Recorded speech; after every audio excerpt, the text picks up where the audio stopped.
Сайн байцгаана уу? За та бүхэнд энэ өдрийн мэндийг хүргэе. Би өнөөдөр тараг бүрж байгаа. Тэгээд энэ тараг бүрхтэй холбогдуулаад хүмүүс нэг зүйлийг нэлээд асуудаг. Зөвхөн өрөм загсаахгүйгээр тараг бүрж болох уу гэд. Тэг ялангуяа гадаад байгаа монголчууд маань их асуудаг. Тэг болноо. Одоо би өнөөдөр бол өрөм загсаасангүй зүгээр нөгөө өтгөн сүгэ хөрүүлээд 3.25-ын хувьтай тэгээд улаан савтай байдаг. Манай энд Канадад Америкт маа адилхан байгаа. Шингэлээгүй, амтлаагүй 3.25-ын хувьтай өтгөн сүү. За одоо энийгээ ингээ хөөрүүлээ. Тэг нэлээд удаан байлгана. Хөргөөгд одоо ингээ хурууд үрээд үцгээд халуун бүлээн байж ивэл боллоо гэсэн үг. Их халуун байвал бас тараг маань гашлна. Тэг баг зэргийн жоохон байлгаарай. За тэгээ дээрэс нь энэ улаан тараг байгаа. Одоо natural yogurt гээд амтлаагүй, шингэлээгүй ийм original yogurt.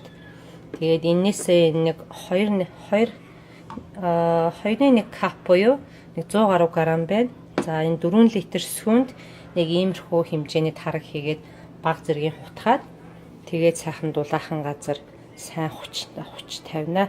Нэг 5-6 цаг байлгахад ер нь болчихно. Одоо би бол нэлээд орой бүрж чинь. Тэгээд маргааш өглөө гэхэд тараг маань бэлэн болцсон байна. Тэгээд хөргөгчөндөө жижиг саунд хийгээд таглаа тавина. За тэгээд та нар маань дагаад хийгээрэй. Бүгдд нь амжилт.